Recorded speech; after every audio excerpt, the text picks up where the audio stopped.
ಎಲ್ಲರಿಗೂ ನಮಸ್ಕಾರ. ಕರ್ನಾಟಕ ಪರೀಕ್ಷಾ ಪ್ರಾಧಿಕಾರದ ಅಡಿಯಲ್ಲಿ ನಡೆದಿರುವಂತಹ 2025ನೇ ಸಾಲಿನಲ್ಲಿ ಹೊಸದಾಗಿ ಕರೆದಿರುವಂತಹ ವಿವಿಧ ಇಲಾಖಾ ಮಂಡಳಿಗಳಲ್ಲಿ ಖಾಲಿರುವಂತಹ SDFD ಹುದ್ದೆಗಳ ನೇಮಕಾತಿಗೆ ಸಂಬಂಧಿಸಿದಂತೆ ಇದೀಗ ಕರ್ನಾಟಕ ಪರೀಕ್ಷಾ ಪ್ರಾಧಿಕಾರದ ಕಡೆಯಿಂದ ಅಧಿಕೃತವಾಗಿ ಕಲ್ಯಾಣ ಕರ್ನಾಟಕ ವಿಭಾಗದ ಹುದ್ದೆಗಳಿಗೆ ಅರ್ಜಿ ಸಲ್ಲಿಸಿರುವಂತಹ ಅಭ್ಯರ್ಥಿಗಳಿಗೆ ನಿಮ್ಮ ಸ್ಪರ್ಧಾತ್ಮಕ ಪರೀಕ್ಷೆಯ ಹಾಲ್ ಟಿಕೆಟ್ ನ ಬಿಡುಗಡೆ ಮಾಡಿದ್ದಾರೆ. ಅರ್ಜಿ ಸಲ್ಲಿಸಿರುವಂತಹ ಅಭ್ಯರ್ಥಿಗಳು ಕರ್ನಾಟಕ ಪರೀಕ್ಷಾ ಪ್ರಾಧಿಕಾರದ ಅಧಿಕೃತ ವೆಬ್ಸೈಟ್ ನಿಂದ ನಿಮ್ಮ ಹಾಲ್ ಟಿಕೆಟ್ ಡೌನ್ಲೋಡ್ ಮಾಡ್ಕೊಳ್ಬಹುದು. ಹಾಲ್ ಟಿಕೆಟ್ ನ ಹೇಗೆ ಡೌನ್ಲೋಡ್ ಮಾಡ್ಕೊಳ್ಬೇಕು ಅಂದ್ರೆ ಸ್ಕ್ರೀನ್ ಮೇಲೆ ಕಾಣ್ತಾ ಇರೋ ಹಾಗೆ ಈ ಪೇಜ್ ನ ಓಪನ್ ಮಾಡ್ಕೊಳ್ಬೇಕಾಗಿರ್ತದೆ.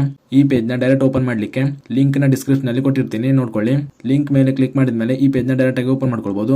ಓಪನ್ ಆದ್ಮೇಲೆ ಇಲ್ಲಿ ಮೇಲ್ಗಡೆ ನಿಮ್ಮ ಎಕ್ಸಾಮಿನೇಷನ್ ಯಾವುದು ಅಂತ ಸೆಟ್ ಮಾಡಿ, ನಂತರ ಕೆಳಗೆ ನಿಮ್ಮ ಅಪ್ಲಿಕೇಶನ್ ನಂಬರ್ ನ ಎಂಟರ್ ಮಾಡಿ, ಹಾಗೂ ಅದರ ಕೆಳಗೆ ಅಪ್ಲಿಕೆಂಟ್ ನೇಮ್ ಅಂತ ಇರೋ ಜಾಗದಲ್ಲಿ ನಿಮ್ಮ ಹೆಸರಿನ ಮೊದಲ 4 ಲೆಟರ್ಸ್ ನ ಎಂಟರ್ ಮಾಡಿ, ಹಾಗೂ ಕೆಳಗೆ ಕಾಣೋ ಕ್ಯಾಪ್ಚರ್ ಕೋಡ್ ನ ಎಂಟರ್ ಮಾಡಿ ಸಬ್ಮಿಟ್ ಅಂತ ಕೊಟ್ರೆ ನಿಮ್ಮ ಹಾಲ್ ಟಿಕೆಟ್ ಡೌನ್ಲೋಡ್ ಆಪ್ಷನ್ ಬರುತ್ತೆ. ಹೀಗೆ ನೀವು ಈಸಿಯಾಗಿ ನಿಮ್ಮ ಮೊಬೈಲ್ ನಲ್ಲಿ ನಿಮ್ಮ ಹಾಲ್ ಟಿಕೆಟ್ ಡೌನ್ಲೋಡ್ ಮಾಡ್ಕೊಳ್ಬಹುದು. ಈ ಮಾಹಿತಿನ ಅರ್ಜಿ ಸಲ್ಲಿಸಿರುವಂತಹ ನಿಮ್ಮ ಸ್ನೇಹಿತರಿಗೂ ಶೇರ್ ಮಾಡಿ, ಅವರು ಕೂಡ ತಿಳಿಸಿ. ಹಾಗೂ ಇದೇ ರೀತಿ ಮುಂಬರುವಂತಹ ಅಪ್ಡೇಟ್ಗಳಿಗಾಗಿ ಚಾನಲ್ನ ಸಬ್ಸ್ಕ್ರೈಬ್ ಮಾಡಿ ಅಂತ ಹೇಳ್ತಾ ಈ ವಿಡಿಯೋನ ಇಲ್ಲಿಗೆ ಮುಗಿಸ್ತಾ ಇದ್ದೀನಿ. ಧನ್ಯವಾದಗಳು.